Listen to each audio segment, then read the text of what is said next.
believe that we are indeed live.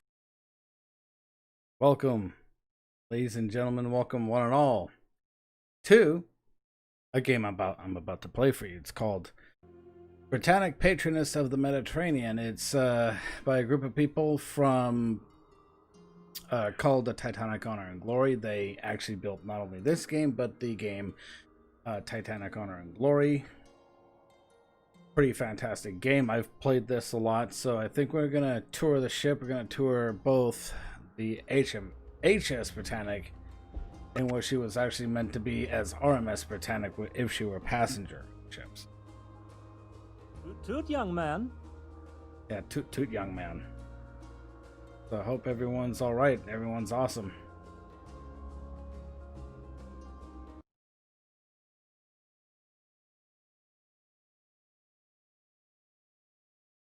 Okay. So anyway,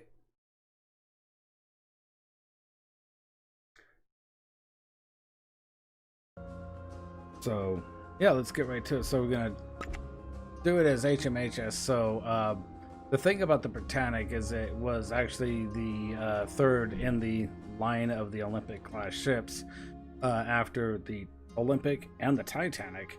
Unfortunately, Britannic never actually saw service as a passenger liner, so she was requisitioned in World War I by the British government as a hospital ship, and unfortunately she sank on the morning of, I think, November 16th, and after striking a mine in the Kia Channel on one of her voyages to the battlefields of Gallipoli to pick up wounded and dead British soldiers to bring them home.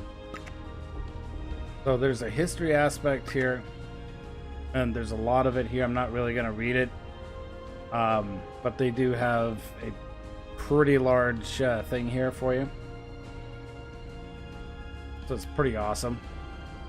You know, actually it says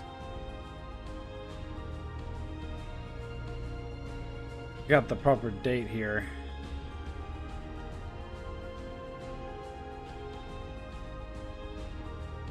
So she sank in 1916.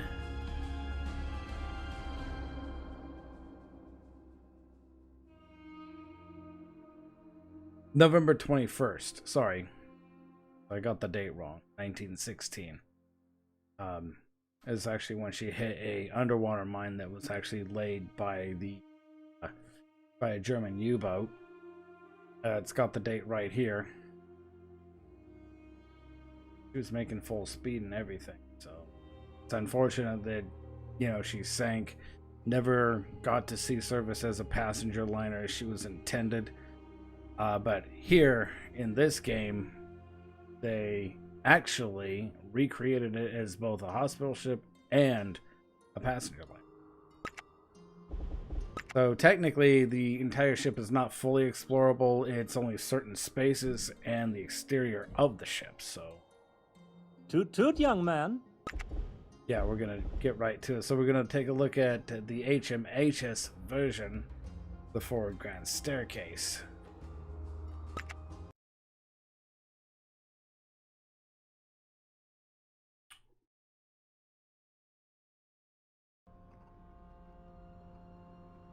November 18th, or 18th November 1916, Naples, Italy.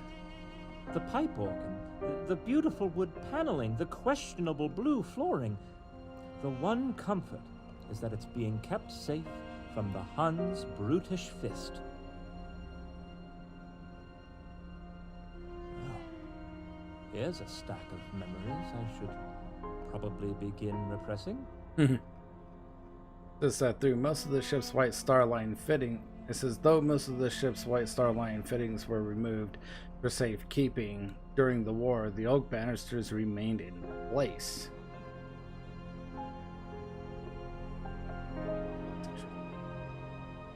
So this is what the grand staircase looked like on the boat deck and A deck, respectively,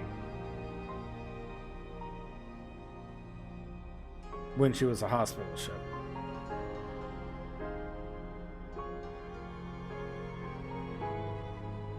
I absolutely love the wood railings here. They were actually quite different on Britannic as opposed to Olympic and Titanic. For example, they didn't have that curvature at the top on these wood railings.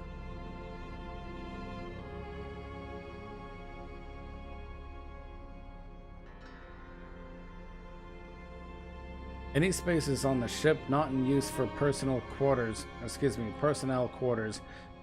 or ward space were usually devoted to storage. So I think this particular space was actually used for a children's playroom.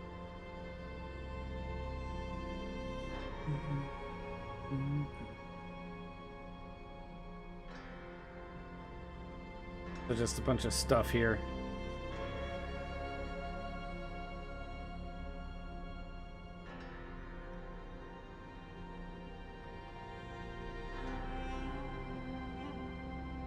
Have a look outside.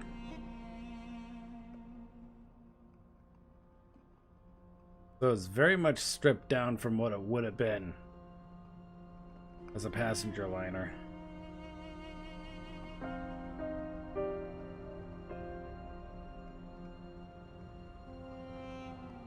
Elevators that on this particular ship would have actually gone all the way up to the boat deck, which is what we're actually on right now, is the boat deck.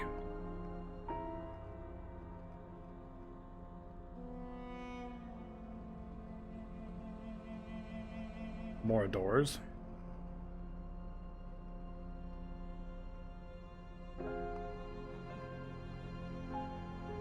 Touch this door to enter the HMHS exterior. See that later. The former gymnasium may have been converted to a leisure space for Army officers.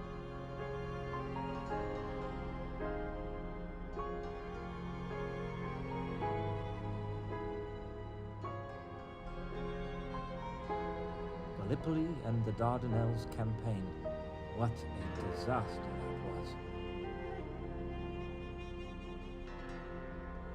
was. So they have maps of the battlefields here.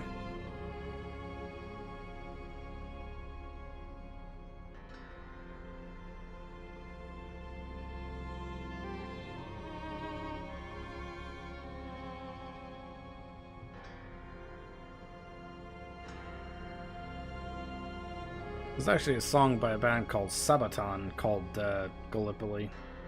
It's actually about the very battlefield of Gallipoli. Or battlefields of Gallipoli, sorry.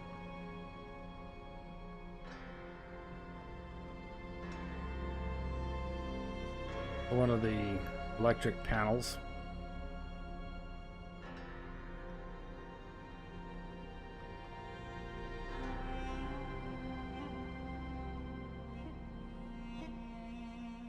Let's have a look downstairs.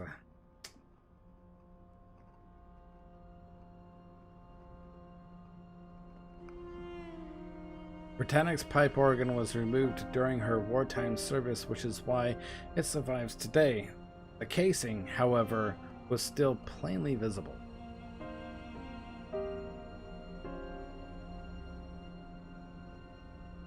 Like Captain Bartlett.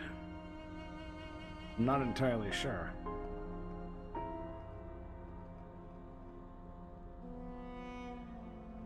So these here would have been some of the newer first-class cabins that I believe were not on Olympic or Titanic. So these would have been fairly unique to the ship. So B-34 and B-36, or excuse me, A-34 and A-36 respectively. Bathroom. Bathroom.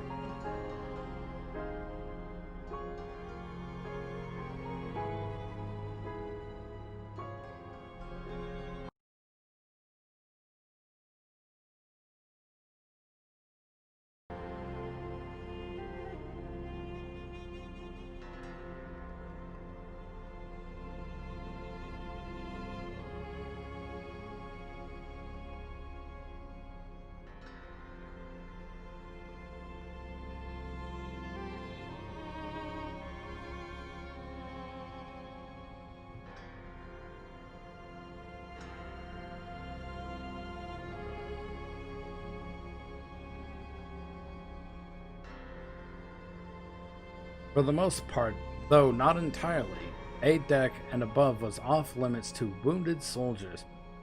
There's a famous photo of 3 nurses standing in front of a notice just like this one on the wall, though the photo was taken in the aft grand staircase. More rope. What is the meaning of this?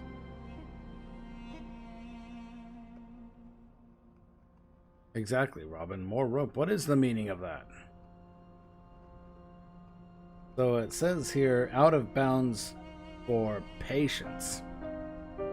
Sign on the wall there. So you're looking down at B deck landing.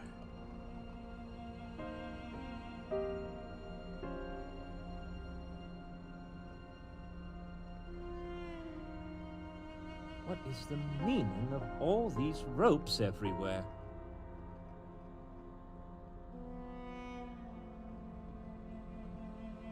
Elevators and stuff. Because of the basic design of the section of the ship, these passenger corridors remained relatively unchanged in Britannic's conversion to hospital ship. So these also would have been first class cabins here on A deck. Perspective.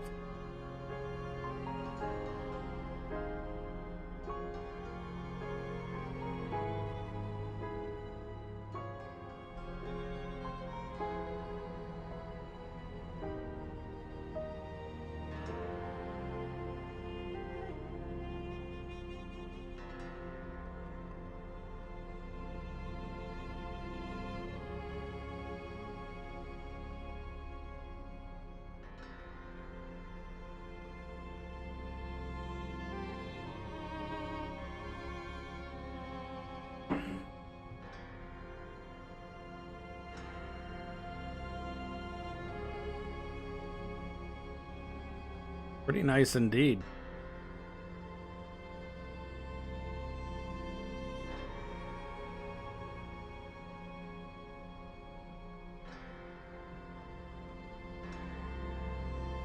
Service room.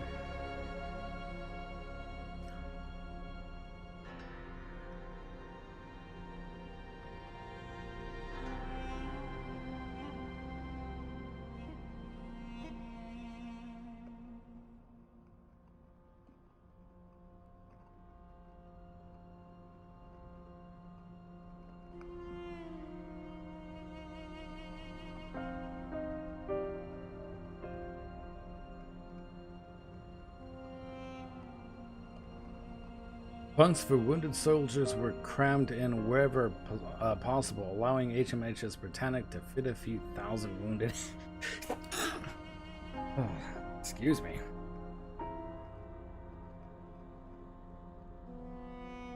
So you can barely see it, but they have bunks in there. Beds.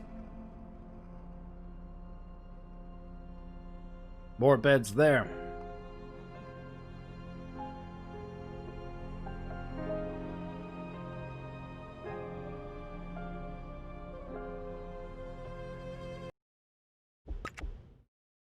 Toot toot, young man. Let's check out the Regal suite, because that's pretty much it for that.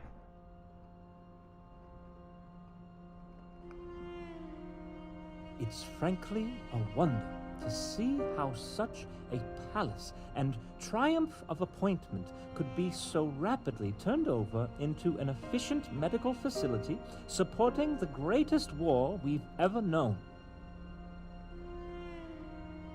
Talking about World War I. Rank does come with its privileges. This suite, though partially stripped, still remains some of its luxuries. It would likely have been occupied by officers of the Royal Army Medical Corps, the RAMC.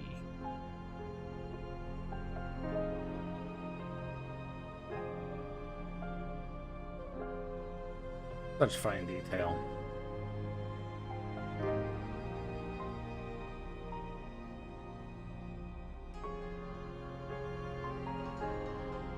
This would have been used something similar to like a pantry.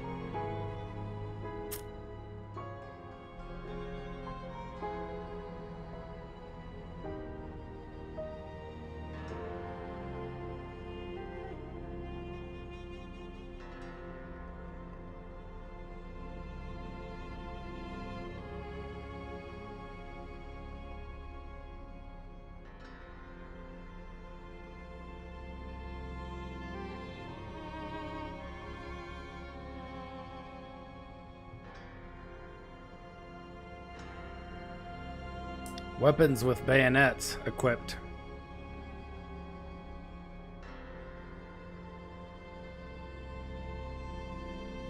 Robin, now it's time for Dolly. you to have some real fun. Don't get too excited yet, Robin.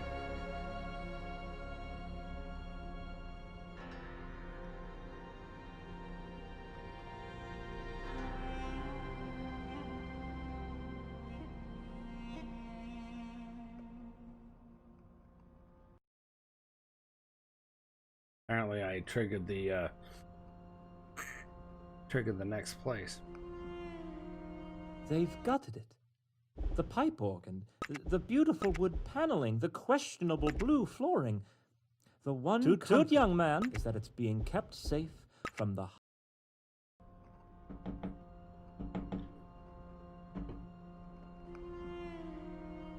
We're an extra deck down from the Regal suite. I wonder who'd be occupying this cabin.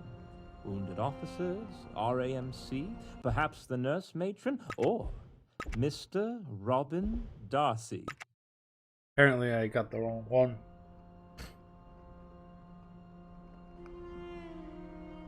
We're an extra deck down from the Regal. Guess not. I wonder who'd be occupying this cabin. Wounded officers, RAMC, perhaps the nurse matron, or Mr. Robin Darcy. What was the sitting room is now used as a cabin for 2 servicemen.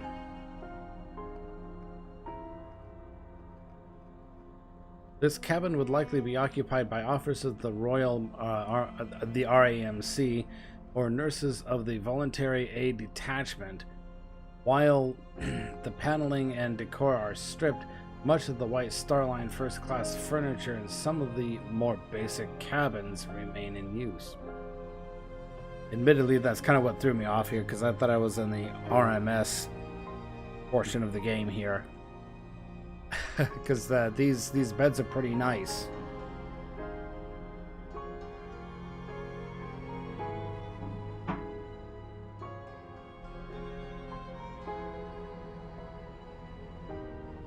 Okay, so there's really not too much left to see here.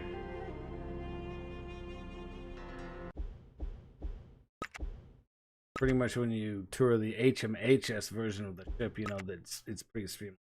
Not as much to look at.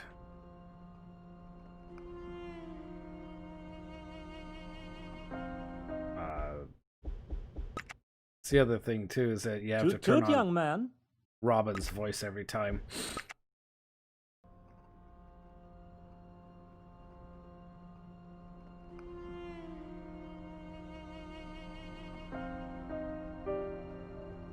I'm glad to see the pool is still being used. The Britannic deserves some joy in these dark years. Due to Britannic's double bottom being raised, the casing extends up into the pool area. The outer walkway that was present on both Titanic and Olympic was removed to accommodate them. So the outer edge they're talking about would have been right along what the wall is. So, yeah, again, pool room, you know, got stripped out. Nothing extremely fancy about it. These, you know, the Olympic and Titanic, they'd also have a pool room as well. And no, I'm not going to use that tired old joke about them not draining out the pool on Titanic and Britannic. So these are nice shower heads, like literally they look like silver shower heads and stalls.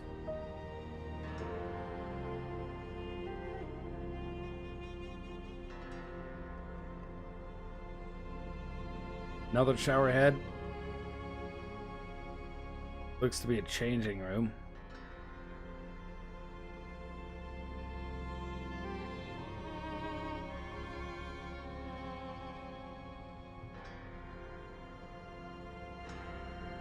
While the decor of Britannic's pool room was not installed during her fateful crossing, the pool itself was functional. Stewardesses recollected swimming in it shortly before the disaster. Maybe I can get some laps in before the ship departs for Lemnos.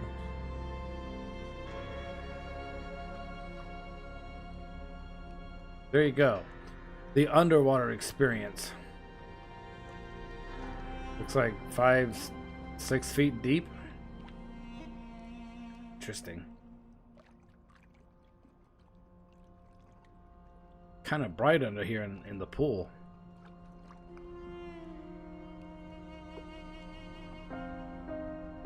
But back in the day when these pools started coming around in ships like this, they were pretty much a novelty.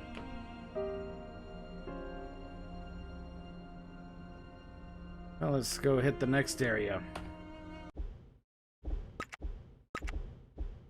So, just the exteriors left. So we'll do free cam.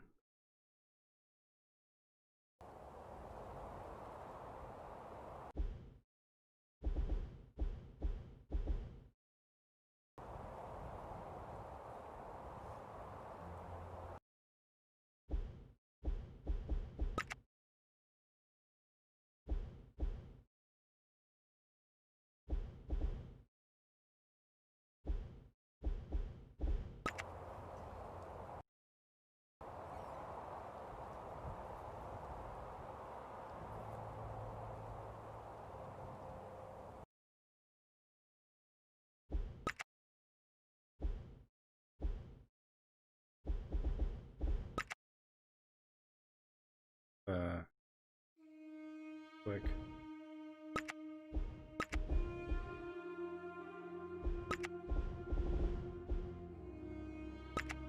Toot toot, young man.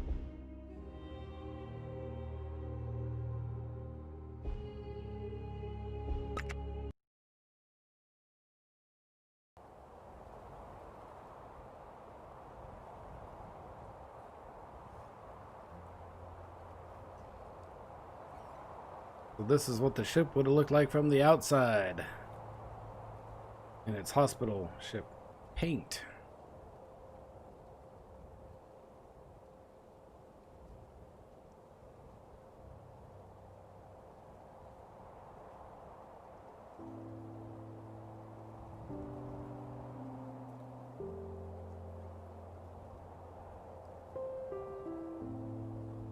Pretty nice.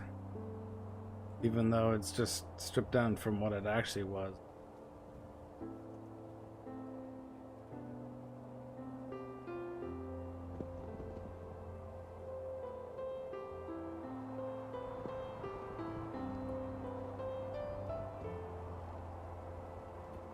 Wonder if you can go under. Yep. Taking a look at the propellers there. Well, that's some insane detail there. The divots in the propellers. That's crazy.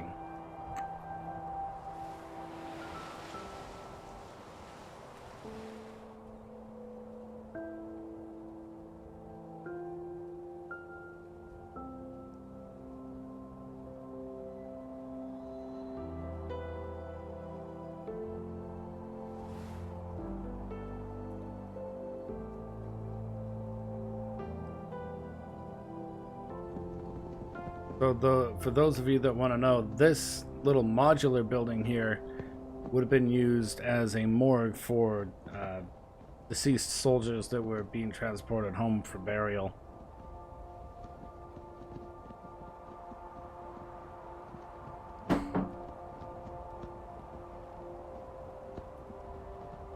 So whenever the ship was released back into the service as a passenger ship to the White Star Line, they would have been able to remove this little modular building here.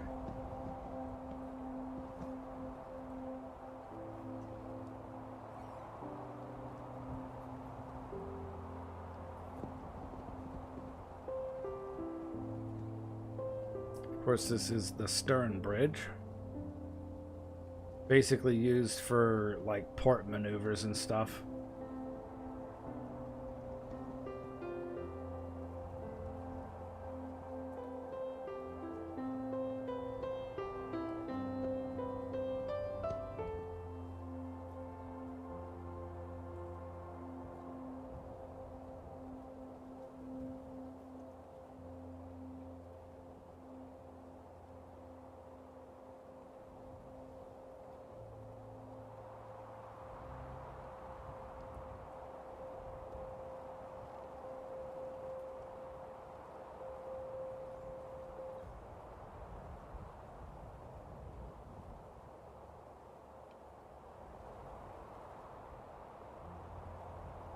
That's pretty amazing.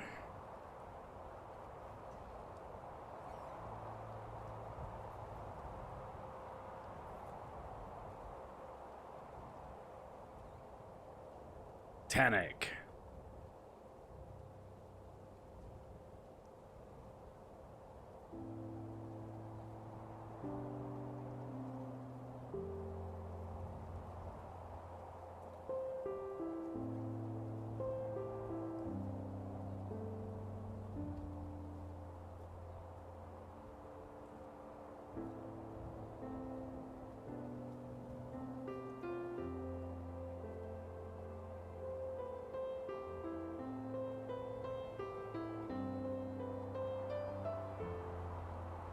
I always love the attention to the detail here. How they have capstans, the weld decks, all this stuff, even the portable phone things that are right here. The whole idea was for you to take like basically a phone receiver attached to a cord and plug it into this box thing, like brass box. Then you have like these capstans and moorings and stuff.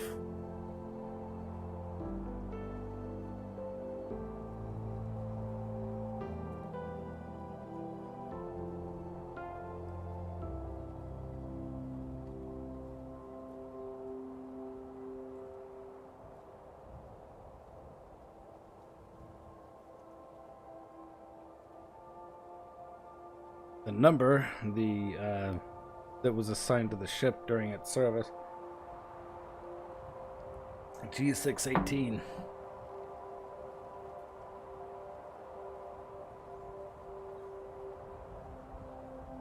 The bell.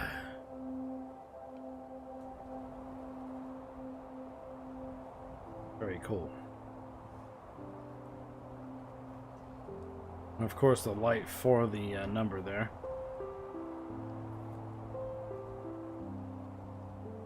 Taking a quick look at the bridge that just lit up for us conveniently.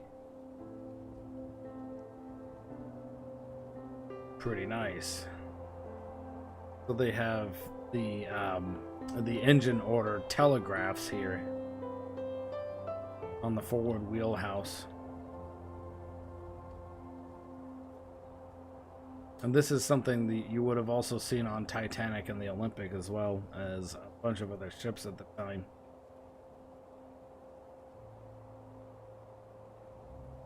Take a look at that glorious view.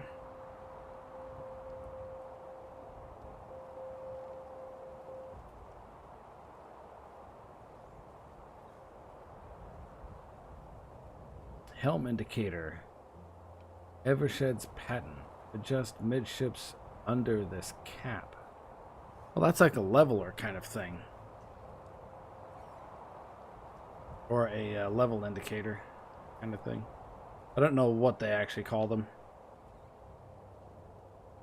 No, I can't go in here, but this is the aft, or the other wheelhouse on the bridge. That's pretty much all about the HMHS Britannic, other than panning out here so you can see the ship in its full glorious lighting there in the night sky.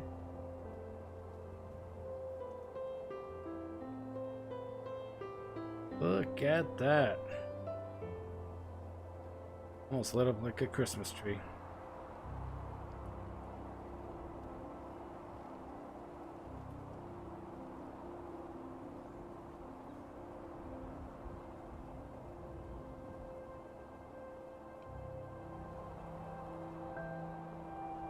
That is incredibly well detailed. Oh wait, door's open here. Wonder if you can go in. No, you can't. That's interesting, though. Looks like you had a little tender here. Some kind.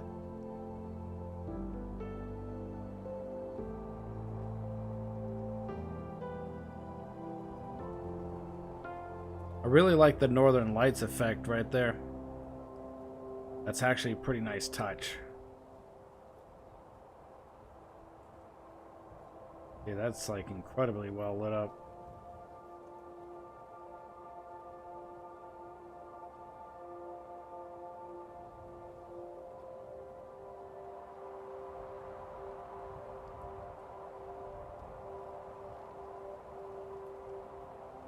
Pretty bright lights. Well, that's like amazing that they actually have emulated light glare.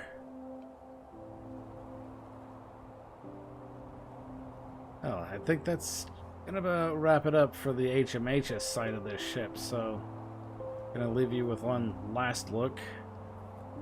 All of its glory right there. Bask in that beauty.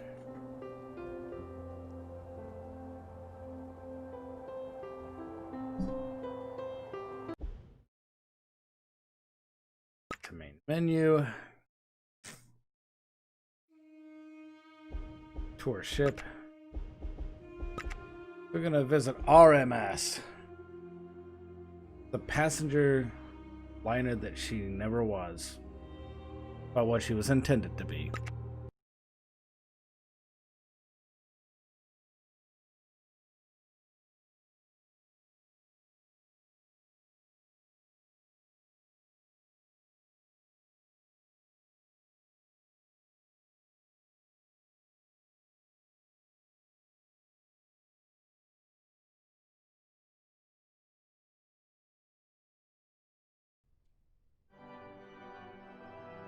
Took a while to load. Titanic's grand staircase was an improvement on Olympic's, and now Britannic's staircase surely improves on Titanic. Now, let's see if we can't spot any differences. Well, look at that detail. Look at that detail right there. This is actually beautiful work.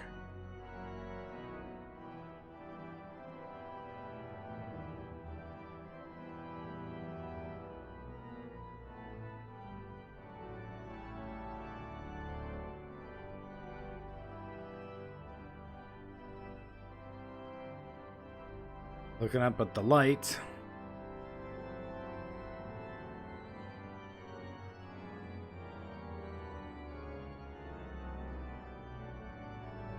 Staterooms. Boat deck elevators.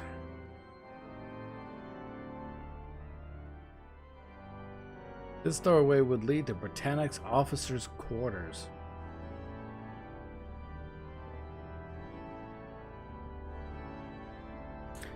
On the other side of this wall is Britannic's wireless telegraph room, i.e. the Marconi operator. Unlike on Olympic and Titanic, Britannic's elevators extended up to the boat deck.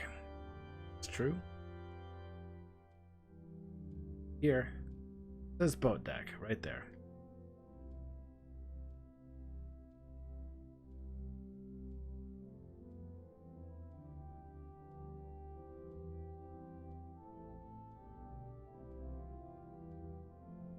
Dude, the detail is absolutely mind-blowing here.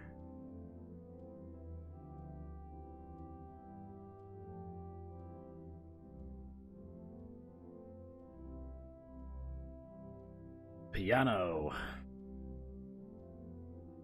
Such a beautiful piano that is, too.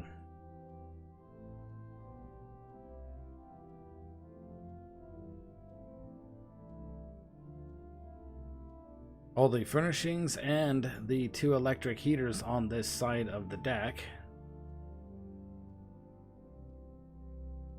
And here we are at Harland and Wolff Shipyard in Belfast, Ireland.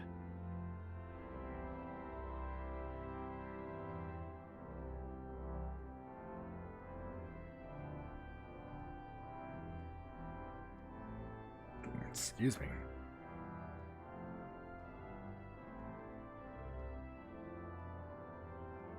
So the children's playroom. You can see the artworks on the wall over there, representing different fairy tales.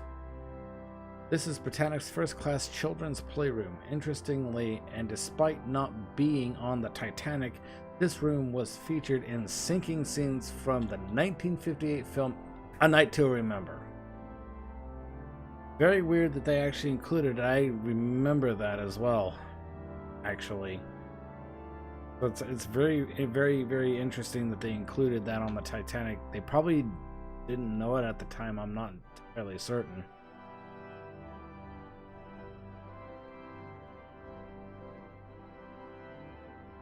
And this is a children's nursery rhyme here. For some reason can't get it. It says, Jack and Jill went up the hill to fetch a pail of water. Jack fell down and broke his crown, and Jill came tumbling down after.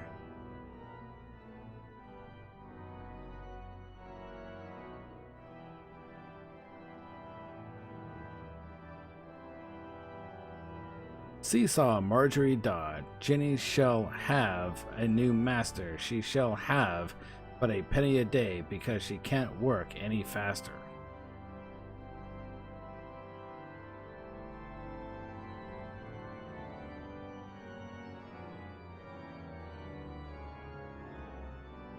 So yeah, it's some old school children's nursery rhymes there. I've seen this room in a moving picture once.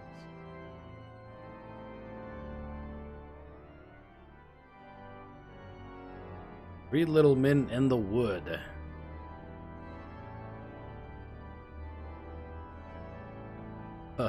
Wood. Never mind that joke.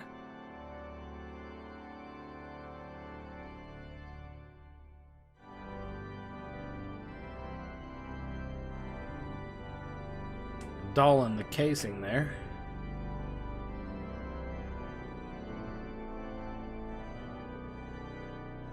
So I wonder if they kept dolls in the casing here for children to request to play them with them.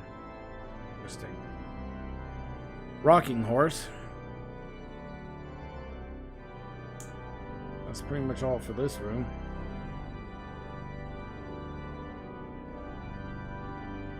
I'm going to show you that thing that's making all that noise. So this is right where the pipe organ would have been kept. That thing you're hearing right now.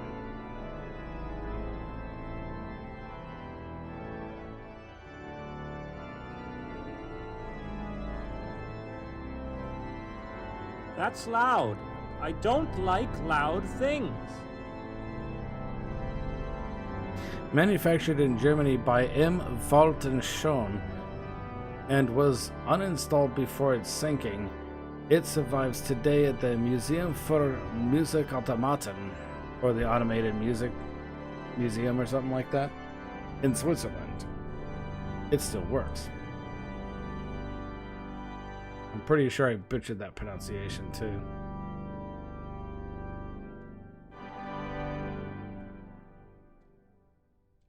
So this is the grand staircase on Britannic. Here on A deck. It's like the Olympic and Titanic. Britannic had its own version of Honor and Glory clock panel in her grand staircase. In recent years, it's been falsely speculated that there was a painting here instead.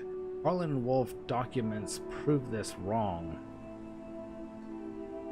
Well, you gotta keep it consistent, right?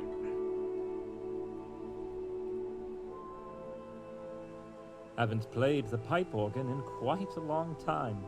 I remember visiting my aunt in Sheffield when I was a child. She used to play such beautiful music on her Wurlitzer to drown out my cries.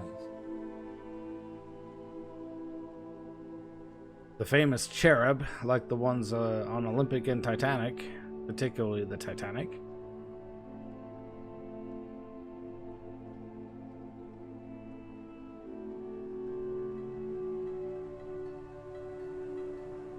Such beautiful woodwork. Pineapple.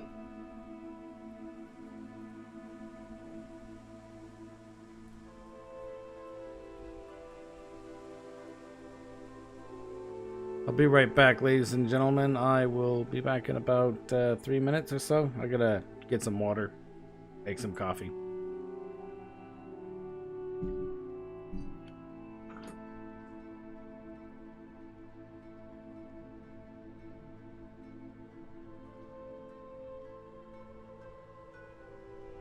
Enjoy the chair stream.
Okay.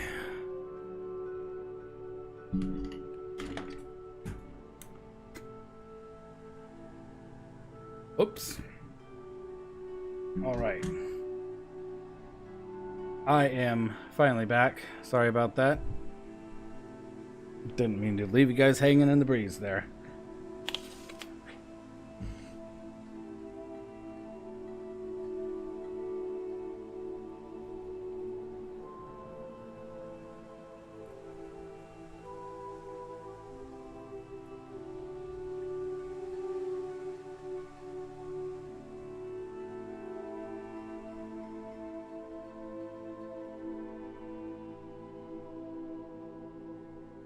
This doorway would lead to Britannic's lounge and her reading and writing room.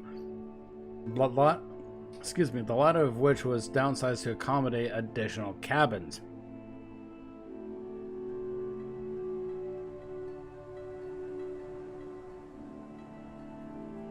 So like before on the HMHS version, you can go through these doors. And, you know, like before, not much change. Although I do wonder about these pictures down here.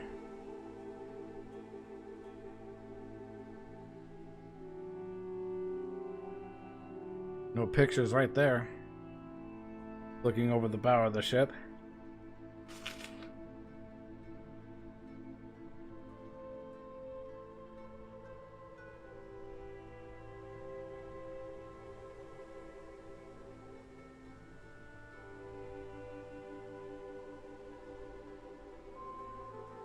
I understand every one of these cabins forward have direct access to their own washrooms. That's quite an advancement from previous ships, even from Titanic, even from my own flat.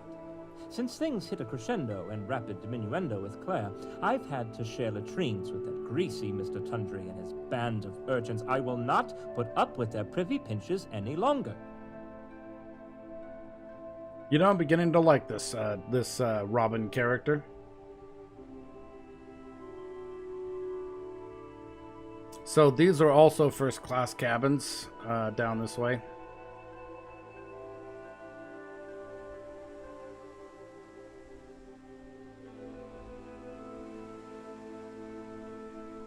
First class cabins here on A decks such as A10 and A12.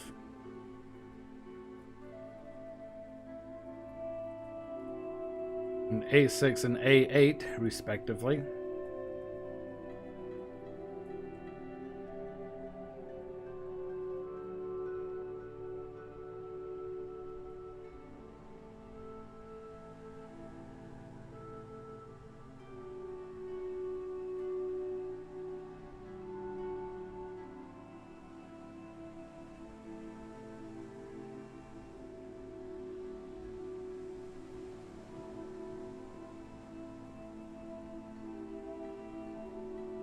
I love that grand staircase.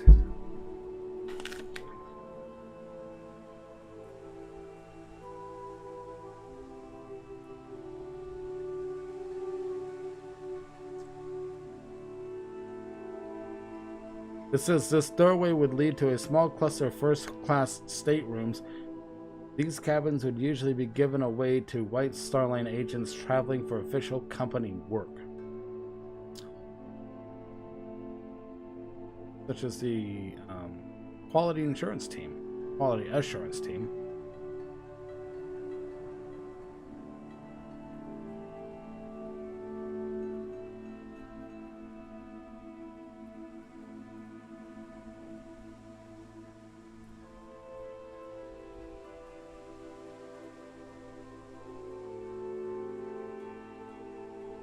These cabins are a unique addition to Britannic. They occupy what was originally open space on the promenade deck and alcove of the original reading and writing room.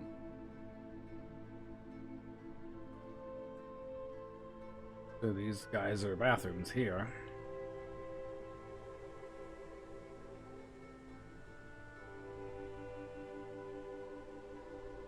Cabins are quite a priority for them on this ship. I've seen most first-class cabins getting enlarged, while White Star is squeezing additional ones in wherever they can.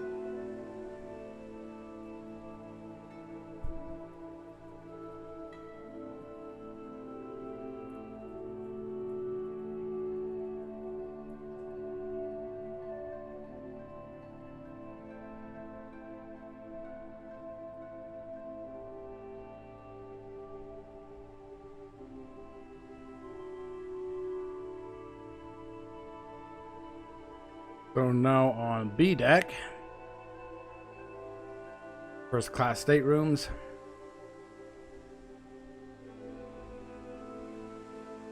First class staterooms, including the Regal suite, which can be accessed by, touching that door.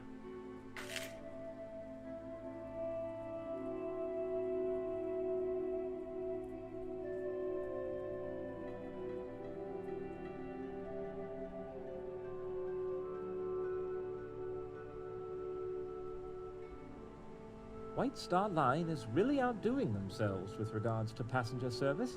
In addition to the inquiry office on the deck below, passengers have what appears to be their very own post office right here on B deck. This area took over some of the functions of Olympic and Titanic's purser and inquiry office.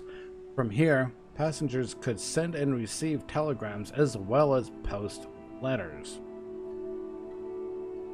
Like you said, it was effectively a post office.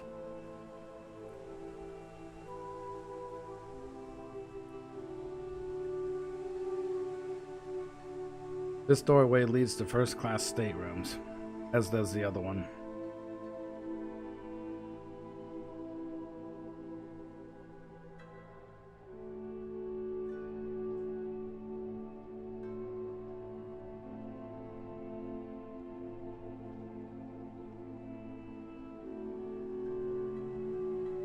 They've already begun preparing to dismantle the passenger accommodations.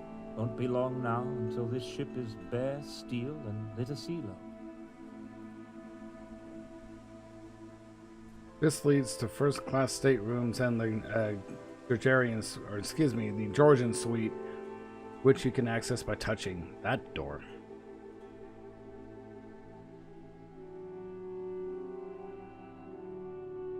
While you cannot get to them, this doorway leads to first class staterooms. Also is a watertight door, as Britannic's watertight bulkheads were heightened after the Titanic disaster. That's very true, because I believe they were heightened all the way up to C deck. So looking down that way, you can actually see the D deck landing, and if you look really carefully, you can actually see the stairwell going down to E deck.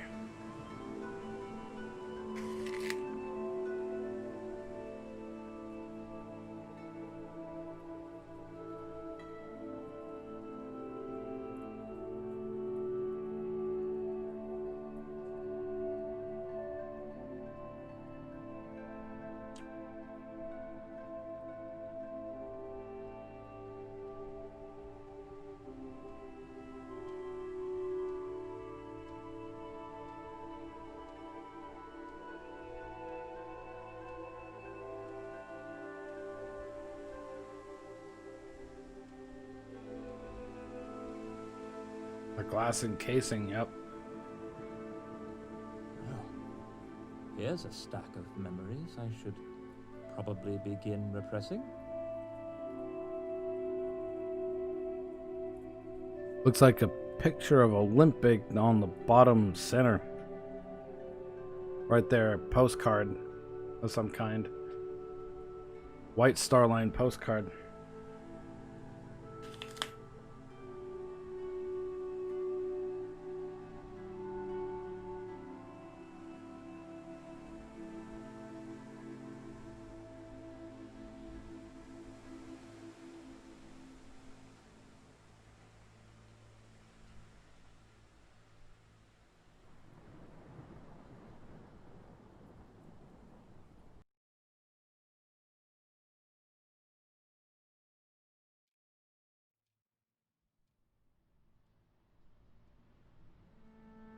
A Georgian-style suite.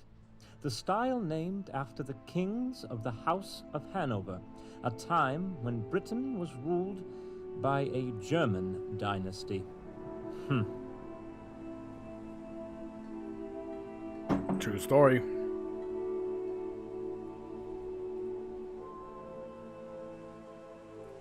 Look at the little opulence of this room here.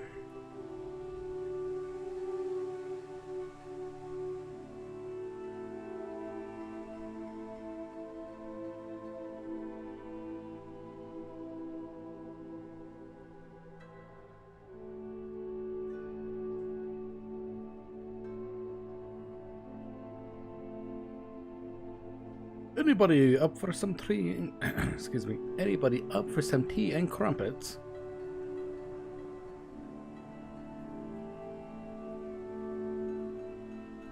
Though smaller than the deluxe parlor or Regal suite, the Georgian suite on C deck is still commands one of the highest ticket prices on the ship.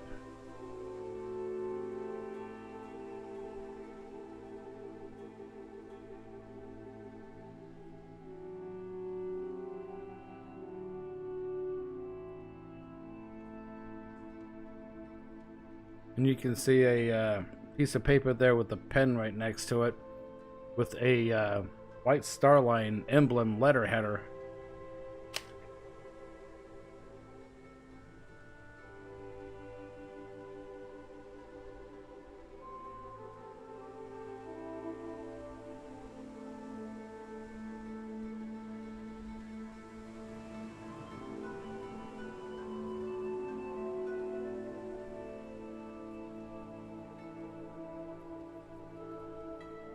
Absolutely beautiful.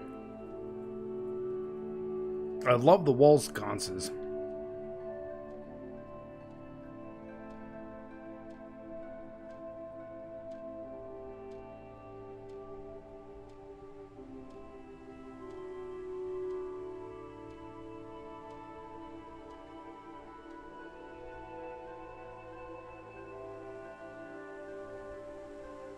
It's amazing that these rooms would have actually had like a full-on sink rather than just like a basic wash basin.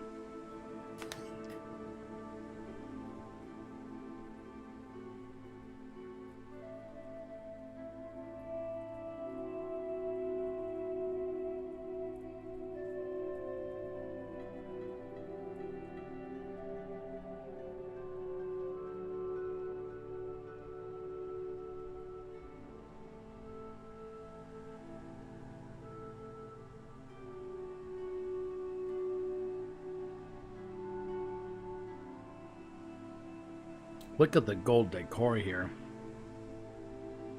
Absolutely amazing. I mean, just literally the attention to detail is ridiculous.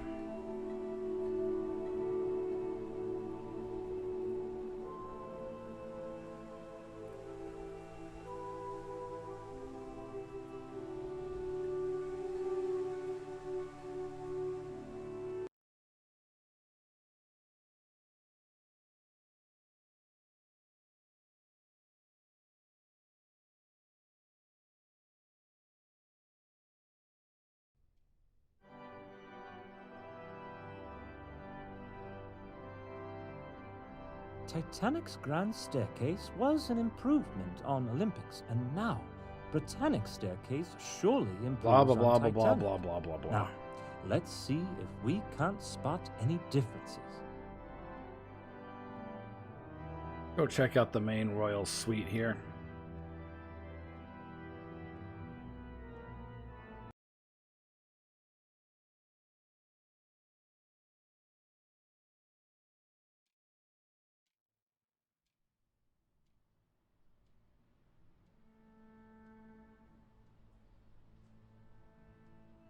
This Regal suite is to be the grandest cabin on the ship. It's a travesty that the war effort requires it to be gutted tomorrow. I agree.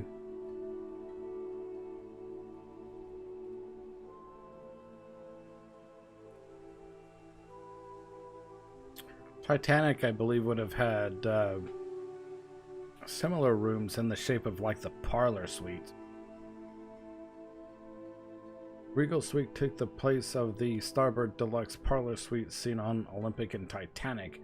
Though the originally designed Deluxe Parlor Suite remained on the port side, this would have been one of the most expensive cabins on the ship.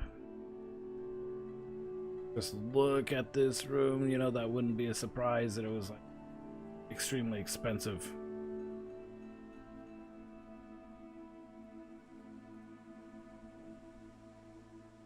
Couldn't want to imagine actually traveling in this room as it was intended. The decoration and style of the sitting room was overseen by A. Heaton and Company of London. It was referred to as a saloon in the layout of Britannic.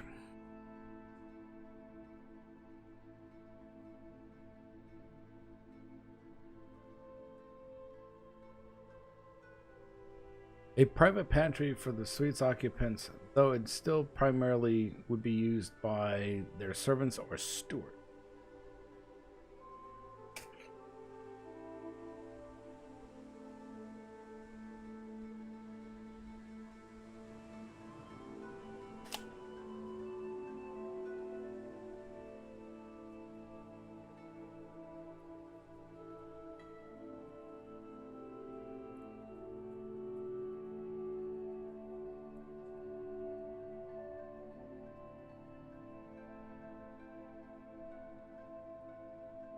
You can see out onto the private promenade deck there.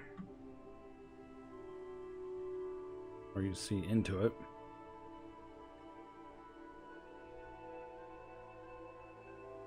One of 2 bedrooms within the Regal suite. The decoration style of this bedroom was to be overseen by A. Heaton and Company of London.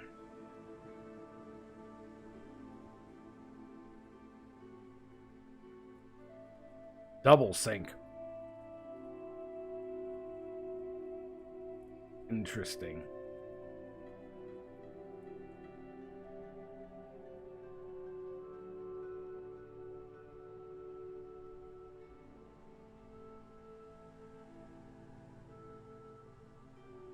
Not now, Robin. Business before pleasure. Personal bathroom in one of these suites. Something of a novelty back in 1916. 1915, 1916.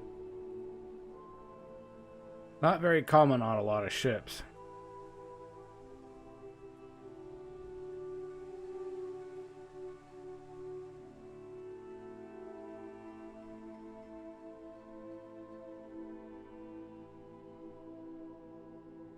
So the other bedroom they were talking about would have been right over there across the way, not accessible.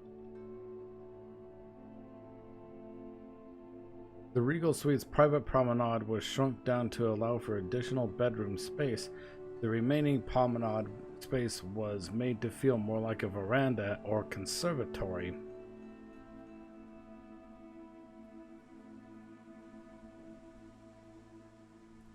They've really truncated it from what it was originally on the other 2 liners.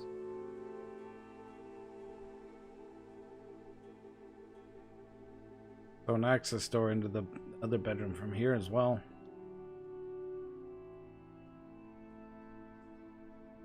Interesting.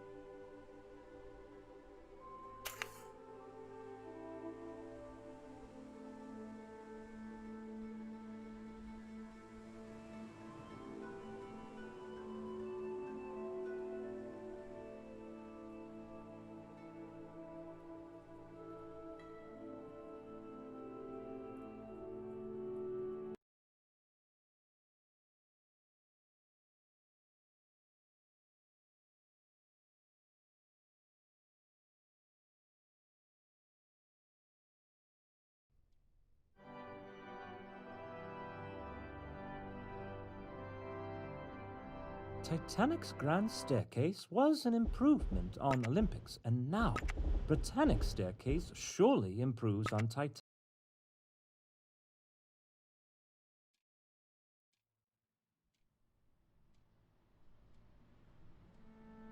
What an upgrade from Titanic and Olympic.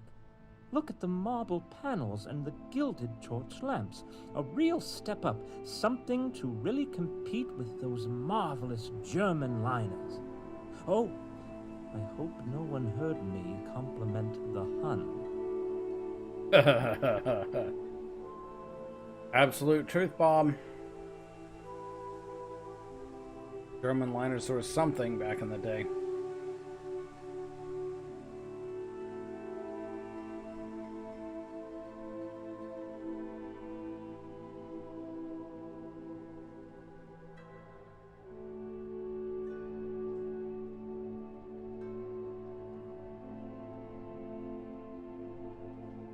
Powers, of course, so we've technically seen this, but you can see the huge difference that this actually made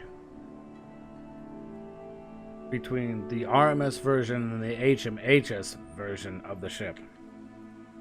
Like, all this stuff got stripped out.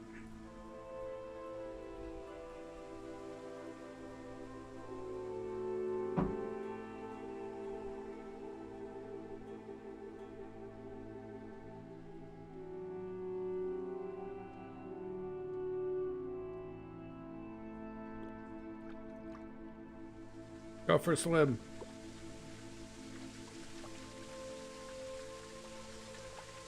So that would have had a little water feature right there.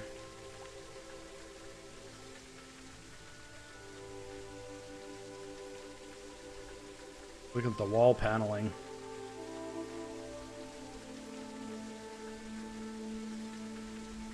After the underwhelming reaction to Olympic and Titanic's pool, Britannic's pool was more elaborately decorated and gives the feel of a Roman or medieval bathhouse. Kind of does look like it.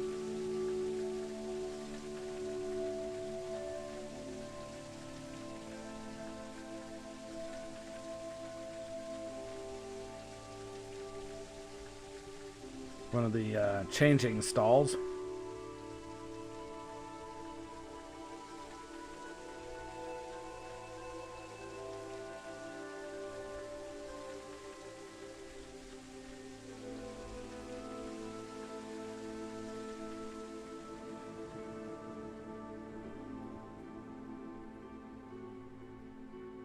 Excuse me.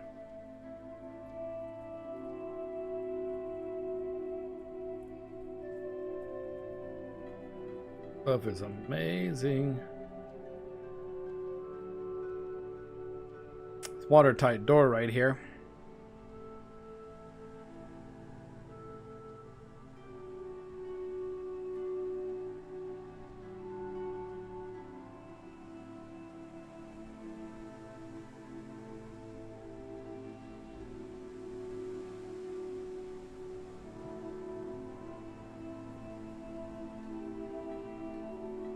Not going any farther today. The landing of the staircase on F deck, that would be the Turkish bath there.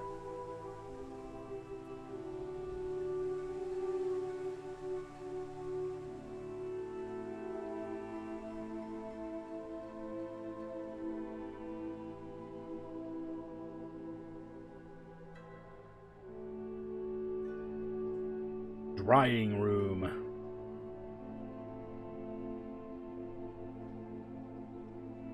Locker number 75 and drying room.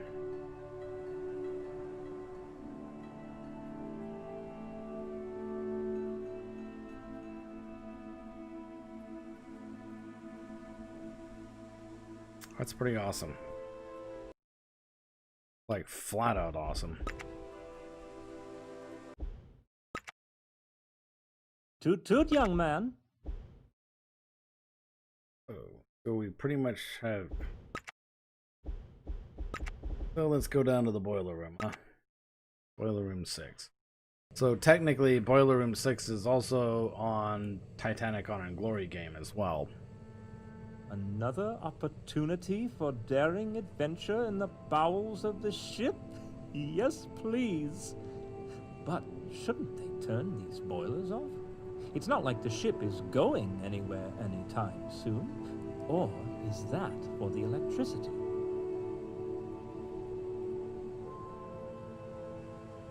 I remember this vent above on the Titanic. I believe it was this vent that Officer Lightoller claimed he was pinned against as the ship went down. Frightful.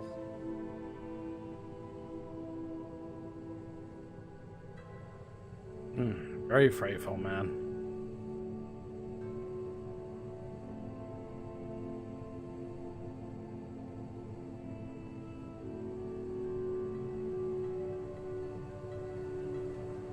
This doorway leads to Scotland Road, the main crew passage.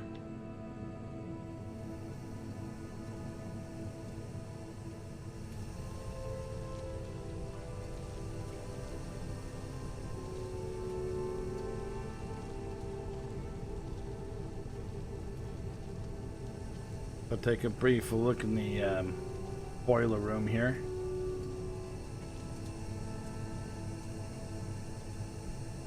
I like how they have Steam emulated in this game. Haha.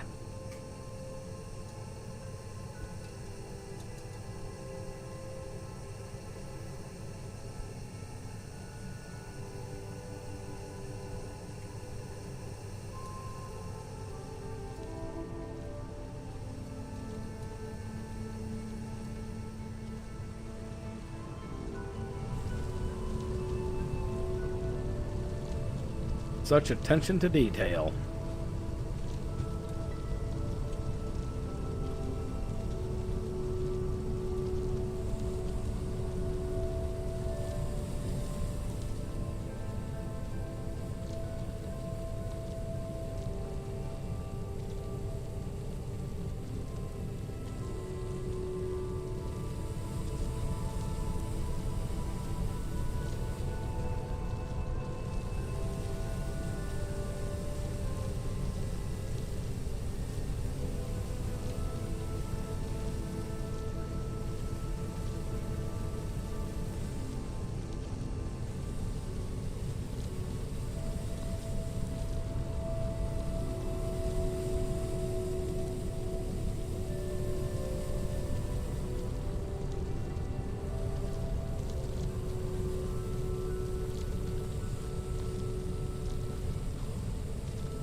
So they have, you know, both the pressure gauge dials and glass pressure gauges. Those things go, you better relieve pressure out of these boilers quick.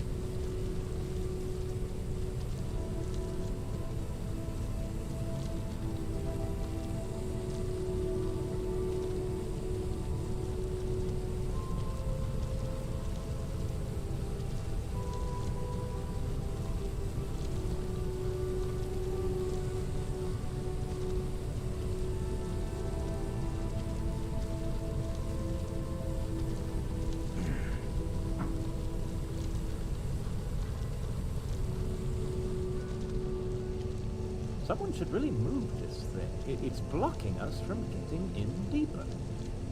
This wheelbarrow is still in this position on the wreck and has prevented divers from going any deeper in the ship on early dives.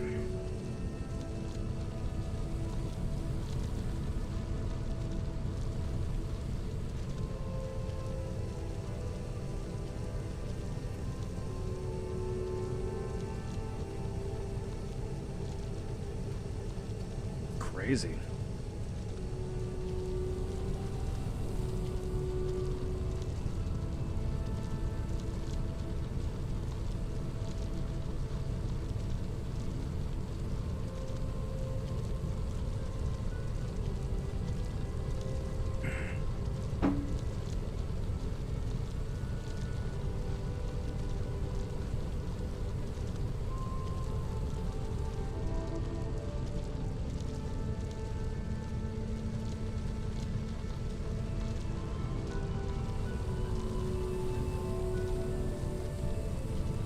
Preceding the Titanic disaster, the double bottom of the Britannic was raised. The solid plating seen here is the inner part of this raised bottom.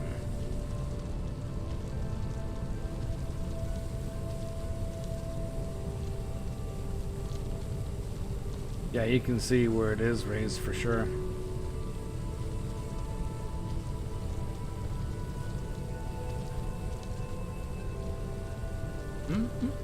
Superheat, superheat, superheat.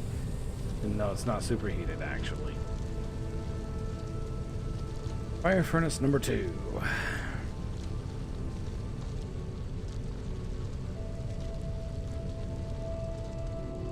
This tunnel leads under the ship's cargo holds, giving stokers direct access between their quarters and workspaces. Firemen must break step. Don't want the bottom of the ship falling out.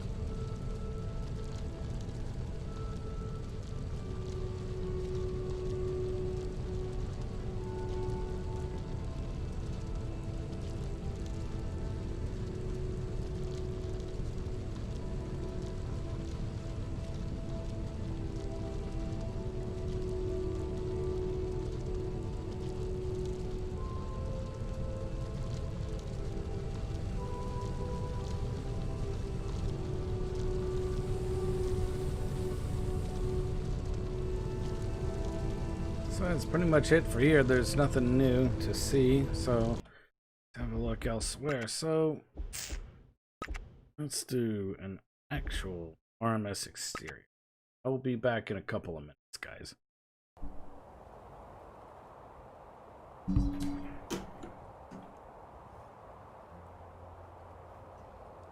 Let's leave you guys looking at something.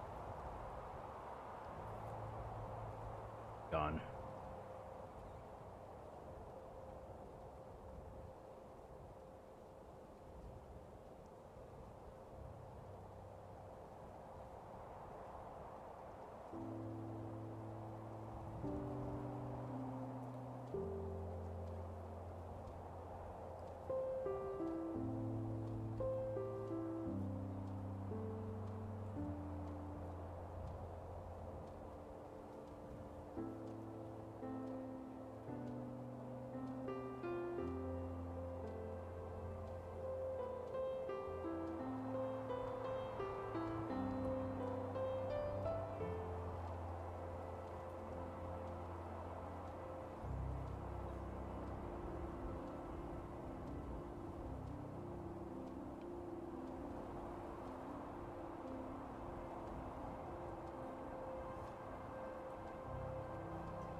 Have a look at Britannic's bridge.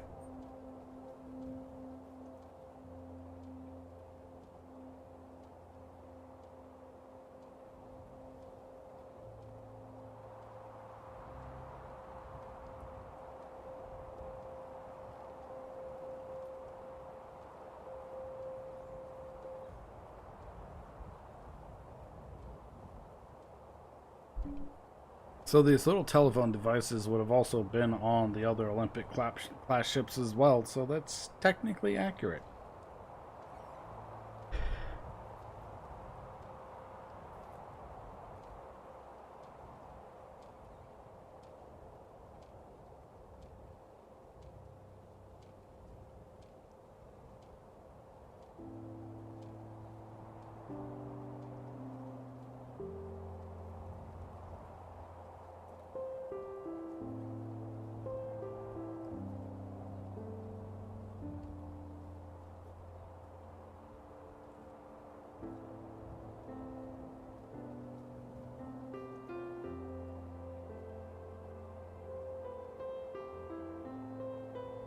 Navigating bridge. While this area was primarily used when near land, it did contain the main telegraphs for sending engine orders and other commands. The helm here was connected to the wheelhouse via shafts and gears.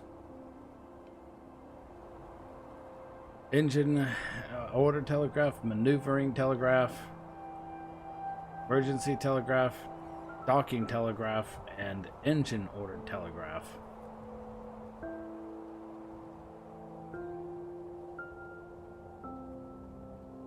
Wheelhouse. Primarily used while out at sea, this room provided shelter for the quartermaster and housed phones and other instruments.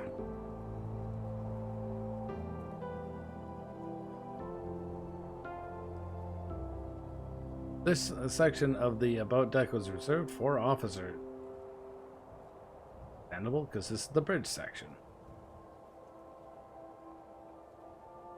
The Polaris, a simplified compass used to find the ship's bearing.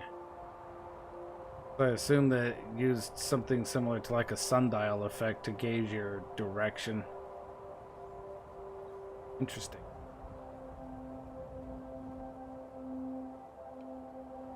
Morse lamp. This light would be flashed on and off to talk to nearby ships in Morse code. Bridge wing cab. A sheltered location extended slightly over the side of the ship to provide clearer views. So that's the view that officers up here would have had if they were standing here.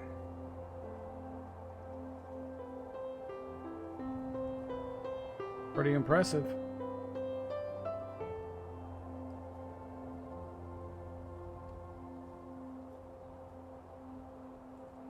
Crow's nest up there. Again, the northern lights are a pretty nice touch here.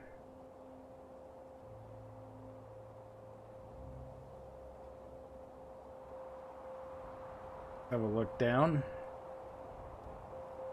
So the gantry davits here, if the ship were in its RMS shape, would have been dictated to have these gantry davits simply because of the Titanic disaster. Changed a lot of things in the shipping industry, especially the passenger liners like this. So this is what you would have seen, are all these gantry davits and all these extra lifeboats.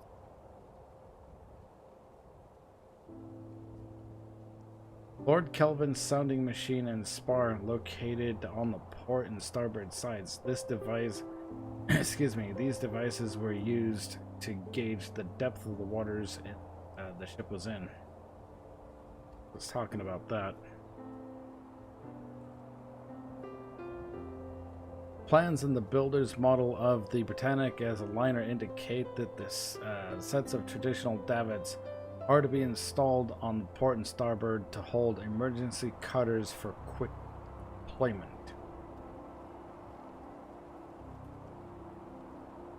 I wonder if I can get up here. Oh, I can.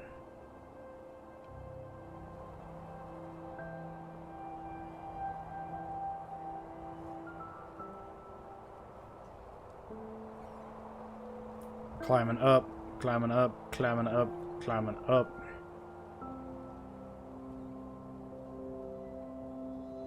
Okay, can get up here.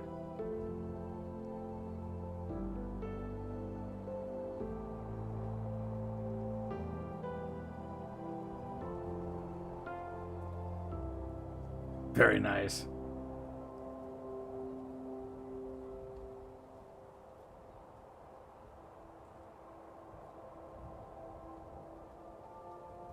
So you can see all the way aft, all the way forward.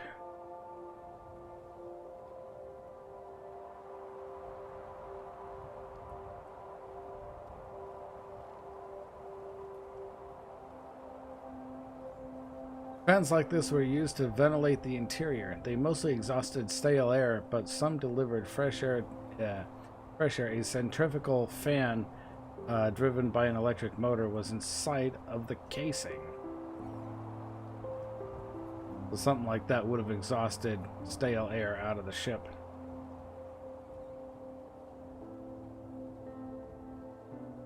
Fan trunk supplied air to fans for boiler room 6.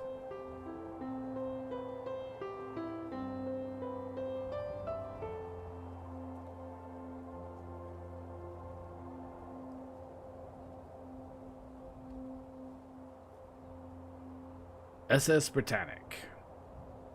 Technically would be the correct designation if this did not have the RMS or the HMHS Britannic. This would actually be the default designated. the steamship Britannic. Because RMS was actually a title that was awarded to certain ships by the British Royal Mail Service. So technically the title could actually be taken away at any time and then can be regained when they saw fit. Compass platform, like the one amidships, this area was a shelter for a compass from which to take directional readings without the magnetic interference of the ship's steel. Oh.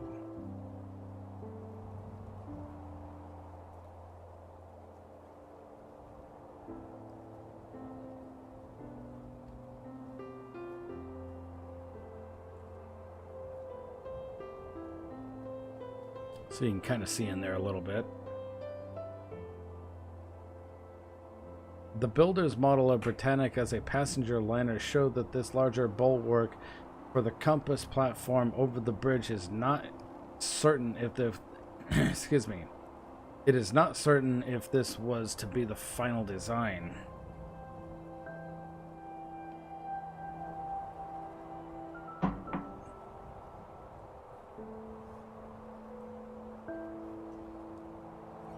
Stupidly stuffy in this room.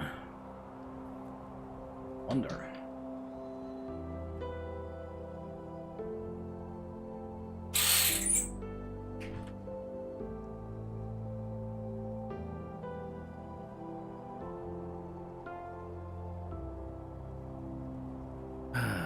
No wonder it's stuffy in here.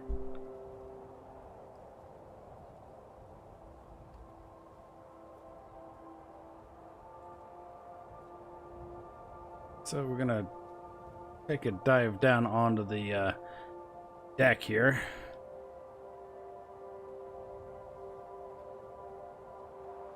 Get a nice perspective. These cranes are awesome.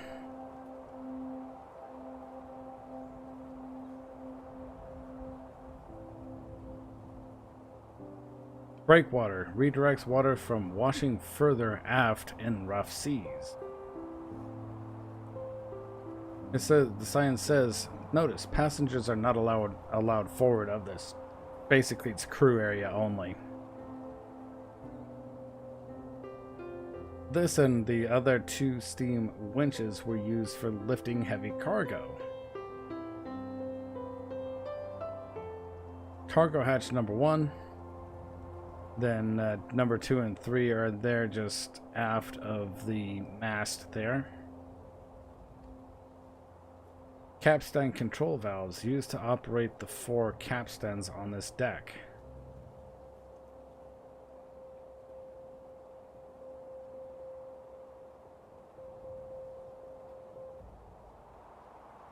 Capstan, a rotating drum powered by steam engines below deck, used to handle ropes and cable during warping operations.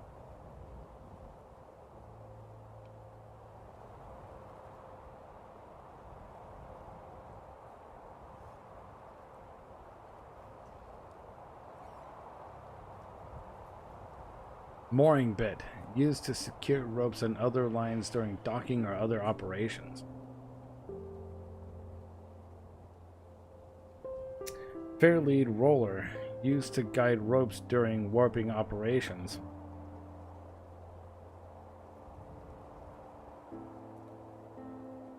This was one of the 3 main anchors on the Olympic-class ships. The center anchor was kept in this well and deployed using the anchor crane directly aft.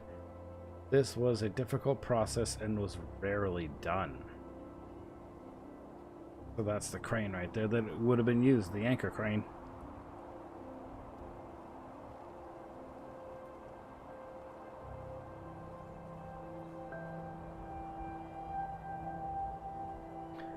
So I wonder what kind of situation they would have been faced with if they had to use the center anchor.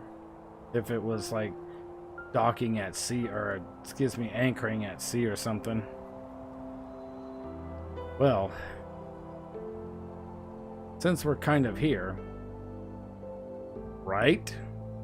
And we don't exactly have, you know, access to the Titanic game. So we're gonna do it. I'm the king of the world. Reference to the movie Titanic. Kind of a nice view if you think about it.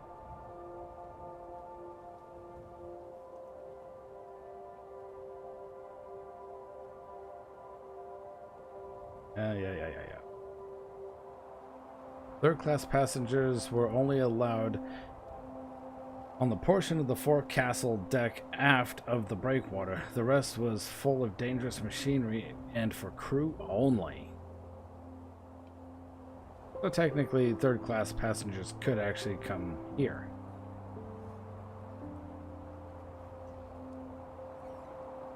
Pretty awesome.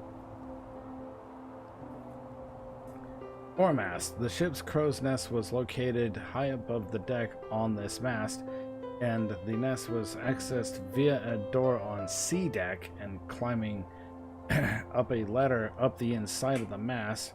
A derrick was attached to the left side of the mast for lifting cargo.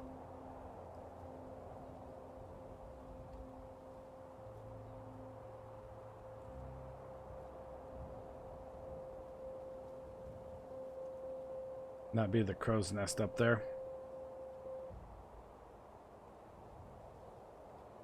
Ding, ding, ding, ding.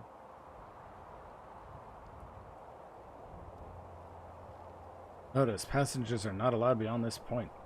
So that's probably the access door right there. Quite possibly.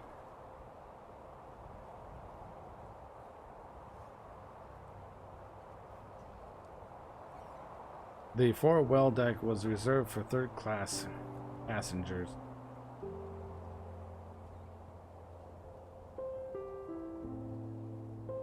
I believe on Titanic there actually was a stairwell right there. But because they actually added another well, or another cargo hatch rather.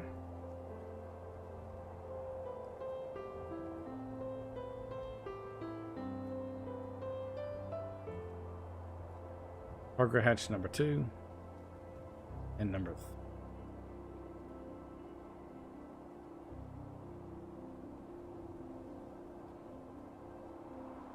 But this ship does have this.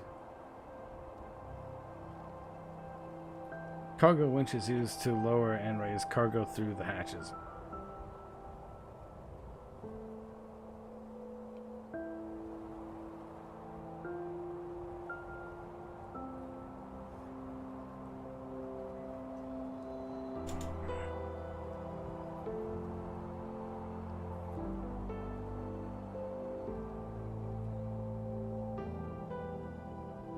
While this B-deck promenade was eliminated on Titanic and later Olympic, it was partially brought back in Britannic's design.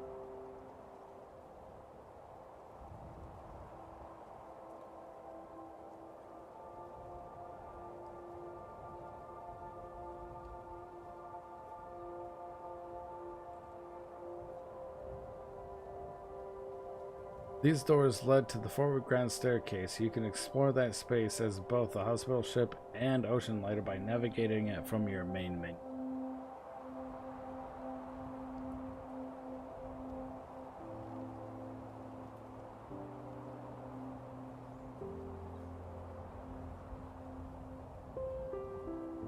Builders' plaques were common on ships, a way for a shipyard to proudly put its name on the latest and greatest liners. A similar plaque would likely be on the engine room.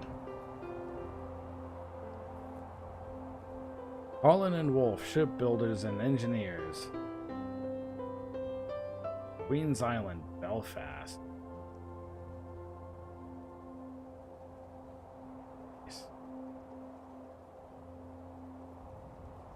Forward B deck and its promenade was reserved for first class.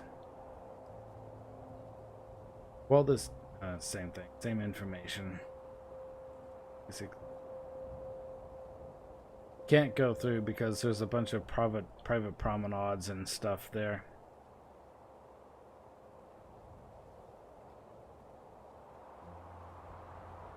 First class entrance.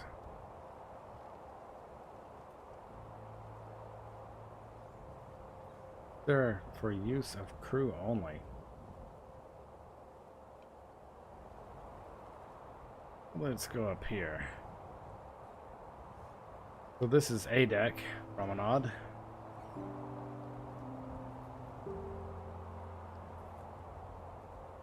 This doorway leads to the forward grand staircase. You can explore that space as both hospital. Aboard Titanic and Olympic, this area was partially an inboard extension of the promenade with an additional reading and writing room alcove taking up the other part. On Britannic, this spot was walled in. The size of the reading room and writing room was reduced and the additional first class cabins were added. The same would be done on Olympic later in her career.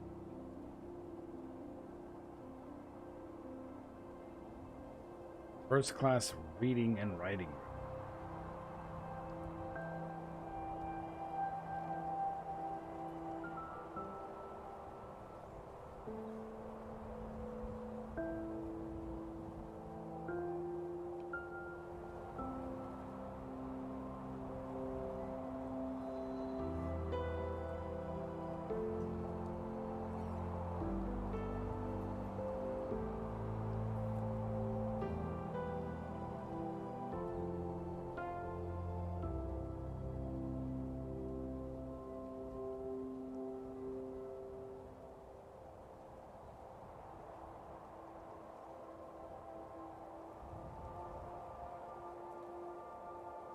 The window on this aft bay were not installed on HMHS Britannic due to her swift conversion.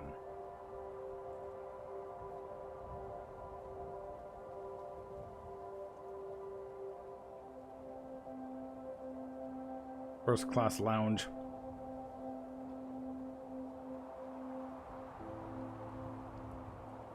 A deck promenade was entirely for first class.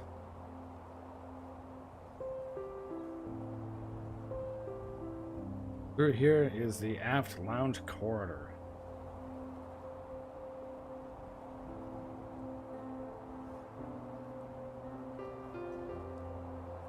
As a passenger ship, Britannic would have had barrier railings to divide the classes on the deck.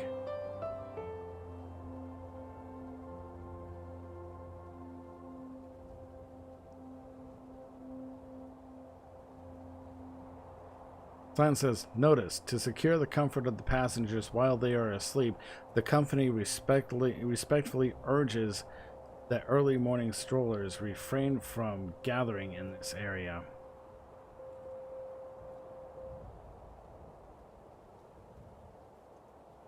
Through here is the first class entrance, also called Grand Staircase.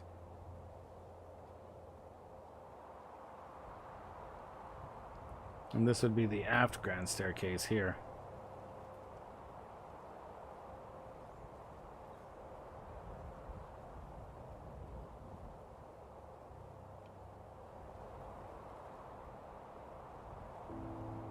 What the heck?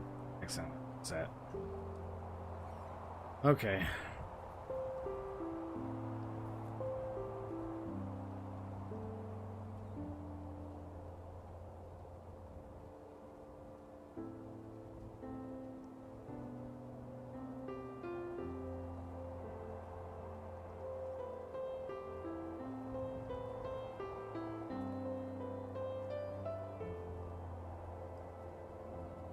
I'm actually on the aft side, or the starboard side, sorry.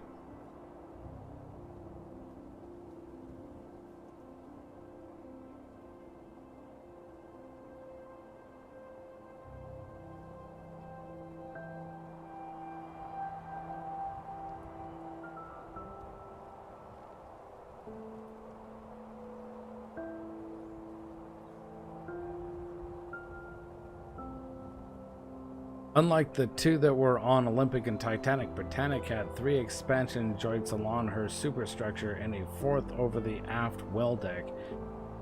These allowed the ship's superstructure, which sat on the hull but did not contribute to its strength, to flex and bend with the hull without buckling off seat.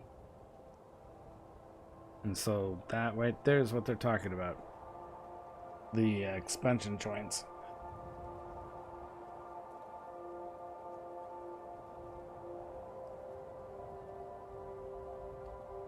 Oddly shaped torpedo vents above provided passenger ventilation for the accumulator room.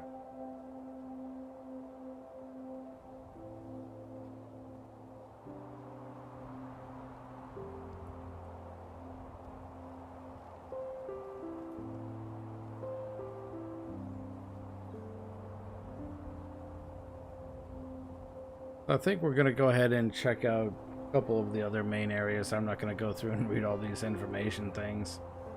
First class veranda and palm court. Titanic and Olympic also had one as well. Britannic was intended to have sliding doors to the palm courts, port and starboard. These were missing on Britannic as a hospital. This room was used for ventilation fans due to changes on Britannic. This room was very different from Titanic and Olympic, with half-size vents and altered window positions.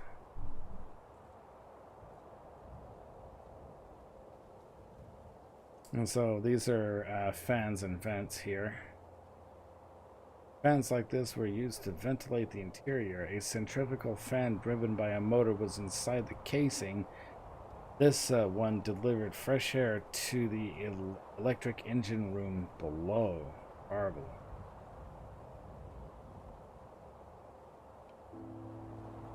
Cowl vents like these provided simple ventilation for various rooms below. Mainmast.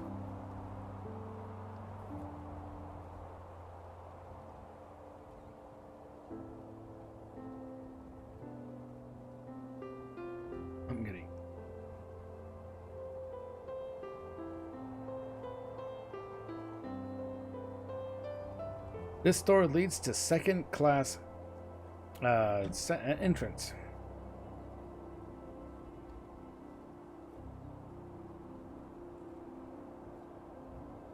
So this right here would be essentially the second class promenade.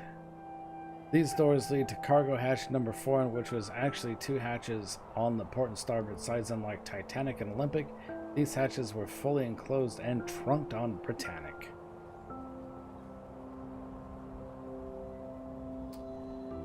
Only enclosed. This section of B deck was reserved for second class. Another vent. Another winching machine. And cargo hatch number 5 and number 6.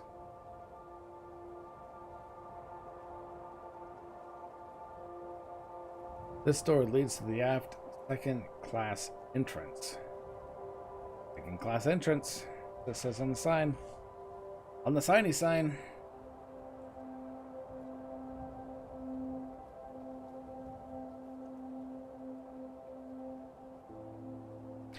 This section of B.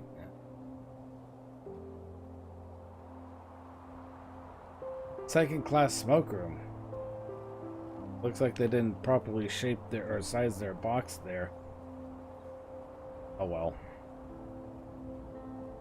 These doors would lead to forward second class entrance. Like I'm unable to really look in there.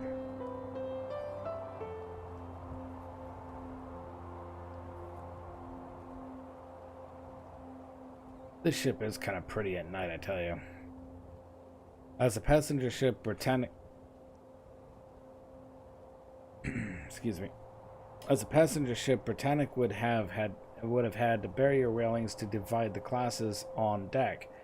Plans and the builder's model indicate double sets of railings here to further separate the rabble of third class from second class. Because back then, you know, third class was kind of treated like the low class.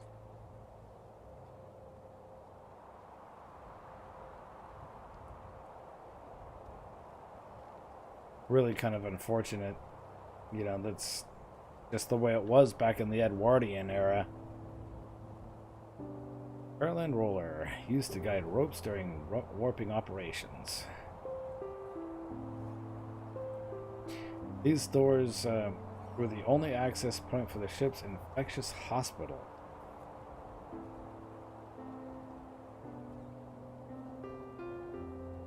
So here we have more fans. The two fans on this side of the poop deck are not confirmed by any visual evidence, but they are listed in Britannic's specification book as two 10-inch Sirocco fans for exhausting air from the ship's hospital and infectious hospital. They may have been a feature exclusive to an RMS Britannic.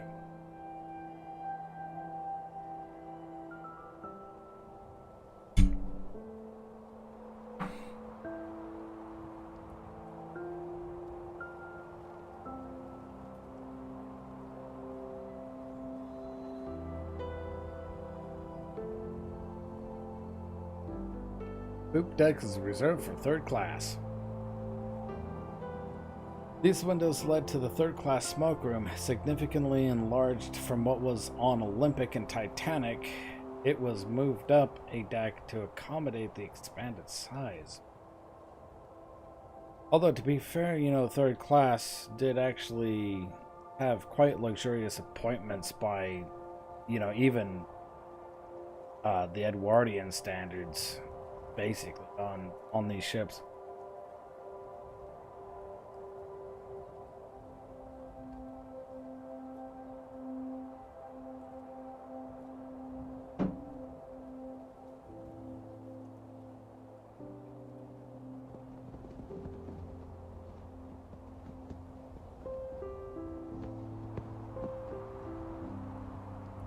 As a passenger liner, Britannic would have had no need for the temporary morgue, freeing up space for third-class passage.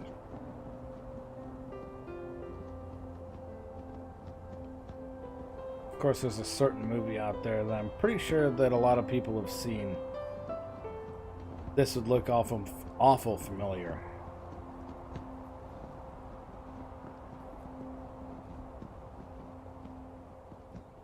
Well, let's go ahead and look up here. Since Britannic's aft gantry davits were never installed, it is uncertain if this was the final design of the motor house. This design is based on the built model.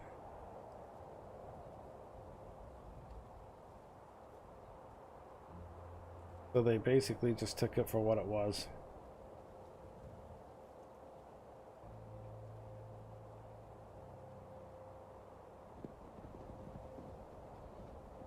A lot of lifeboats.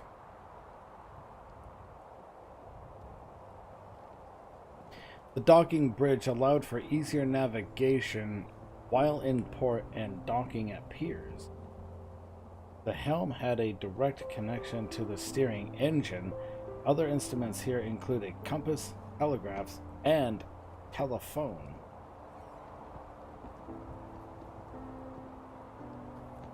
Docking telegraph and engine order, and I can't believe I just reset again.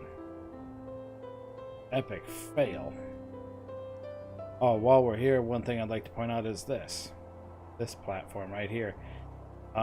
This is the compass platform. The platform offered a high place centered on the ship, which from which readings could be taken from the compass, free from the heavy magnetic interference of the ship's steel. Of course, you can go up here and have a look inside the compass right there.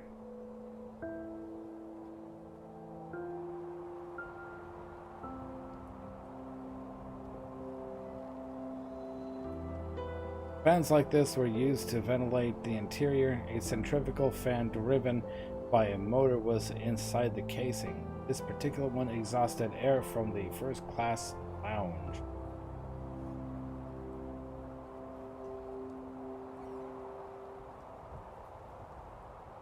Trunk fans supplied air to fans for boiler room number 2.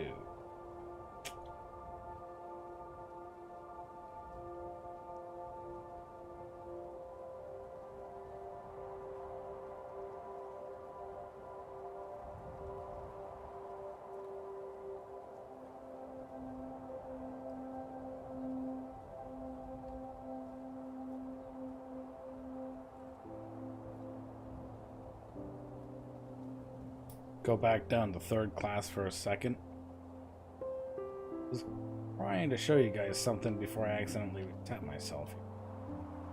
So this is third class entrance. Drinking water sink. Some kind. This fan exhausts air from second and third class women's lavatories and bathrooms. Trust me, when the air is not cycled out properly in bathrooms, it can get rather stenchy.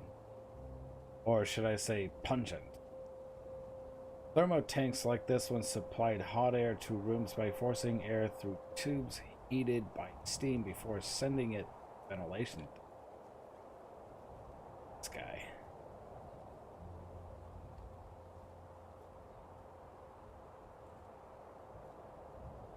Centrifugal fans like this were used to ventilate interior. This one exhausted air from several lavatories and baths. Another winch machine.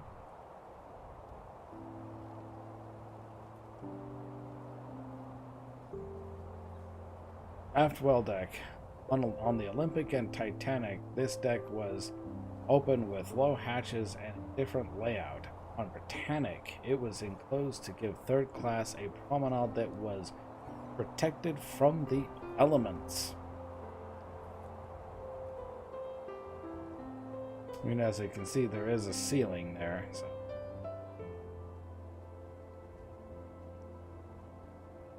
More exhausting fans.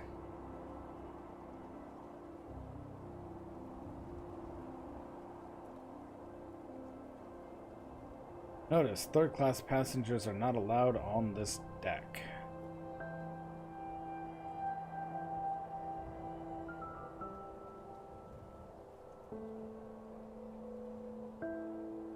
So that descends down into the third-class passenger accommodations.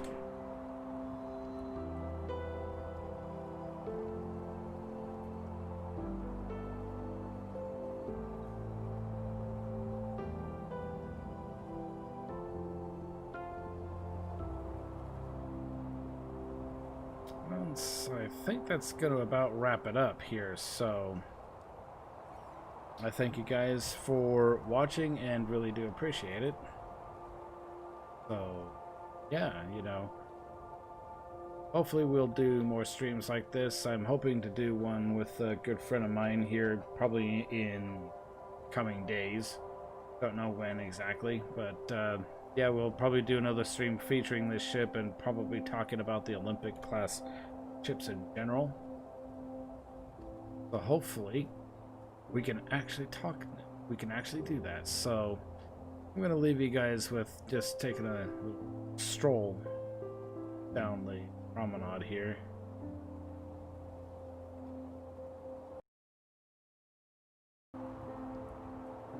Anyway, I think I'll just leave it like this. Overall, pretty dang good. I really do like this game. It's just a fun little exploration game.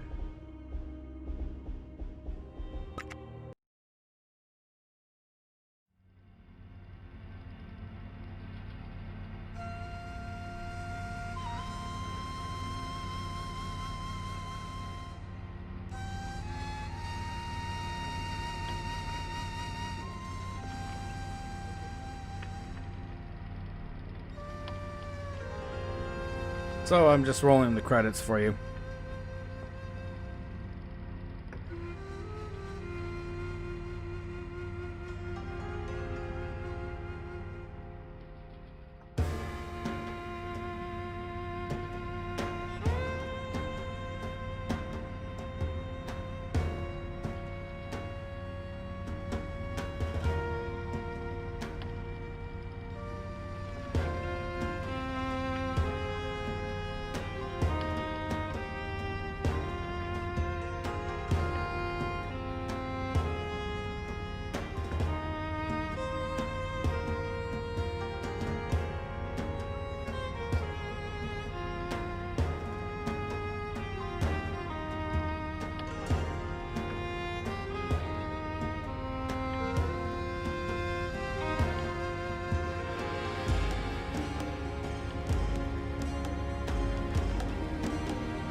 Yes, the hard work goes to all of these fine folks listed here.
Fantastic music. I like it. Like it.